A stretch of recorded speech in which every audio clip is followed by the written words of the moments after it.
try to put activities that we're currently using, but maybe we're not using that specific day.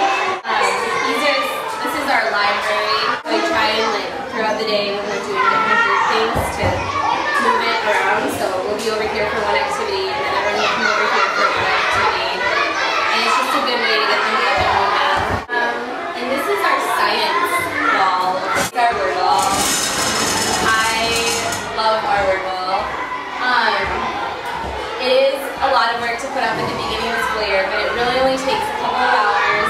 And if you do it before school starts, we have it up. Mine has been up all year. I contact papered all of the letters, and you can get contact paper at the commercial. You can get a big roll of it for 400 limbs.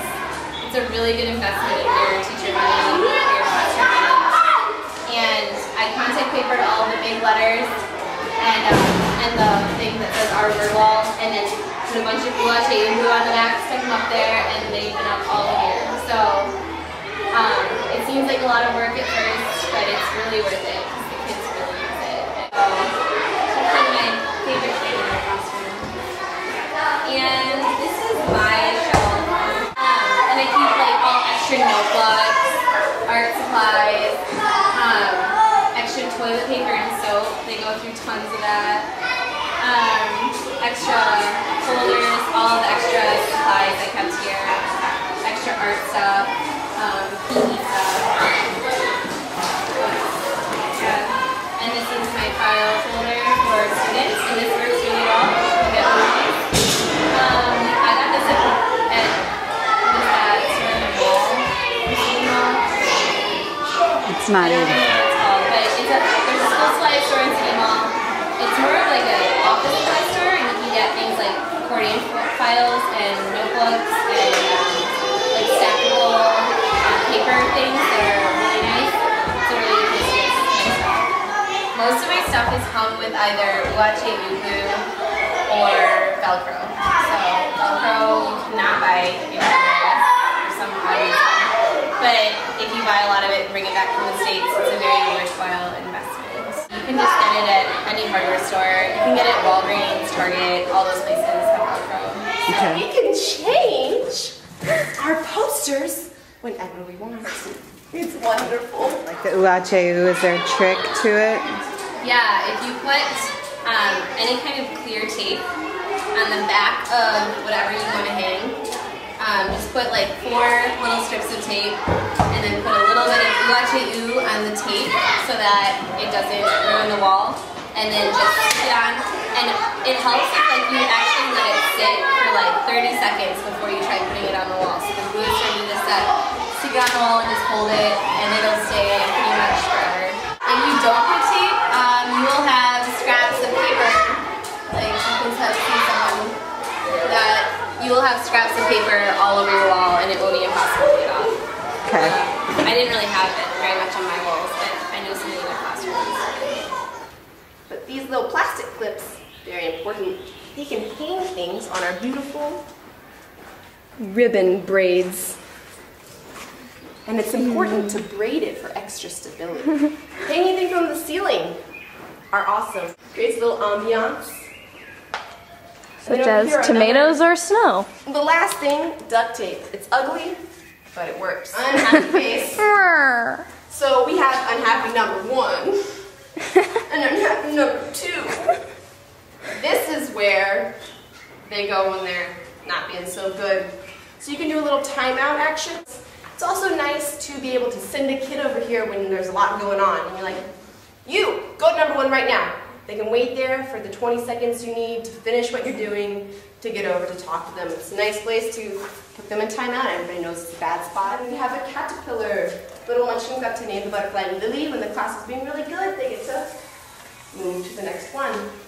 Another behavior management system. There are a lot going on in this classroom.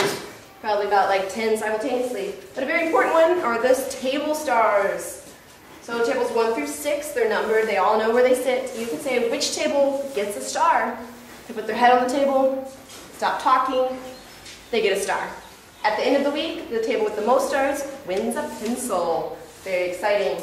So with those just few little words, you can get the entire room silent in anywhere from 15 seconds to 2 minutes, depending on how good they're being.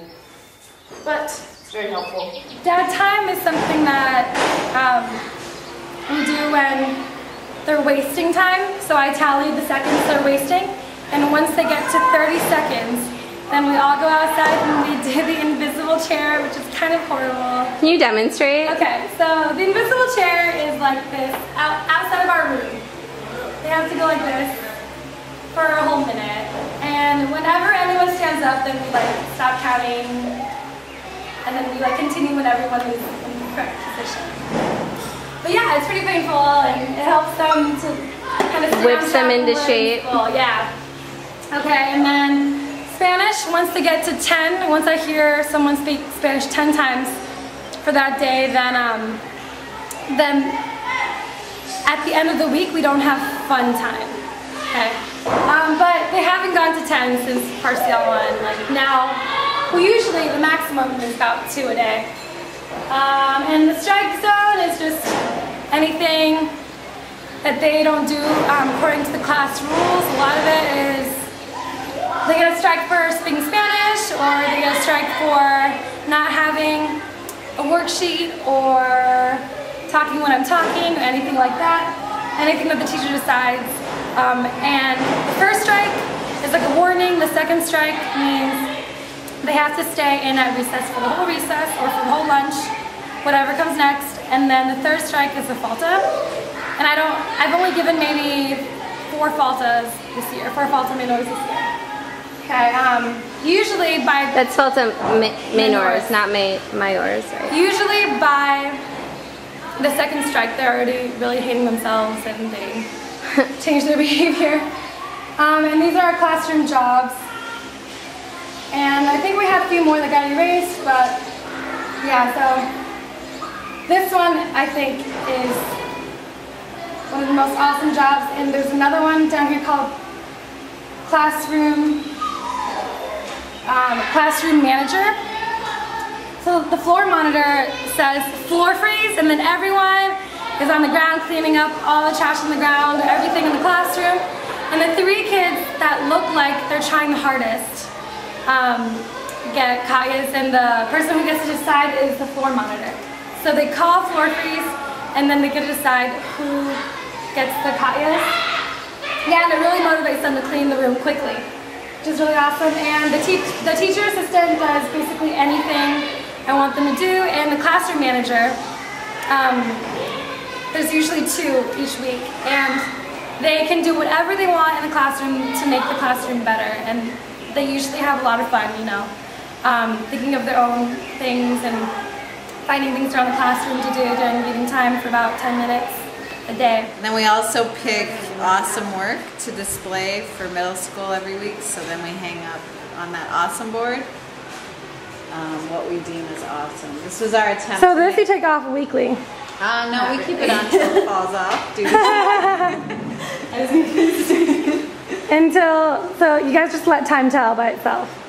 Yeah, it's not a real like exact system. But But it's still a good idea. Yeah. It was our attempt to make them more positive. And we talk about each student when we give it to, or we talk about why this work is awesome when we give it to them at our like Fun Friday, Katya, Nice. like awards A ceremony. little ceremony going on, So it's yeah. kind of more about that than about actually being on the board. Uh-huh. Because a lot of them fall off. I've tried tax too, but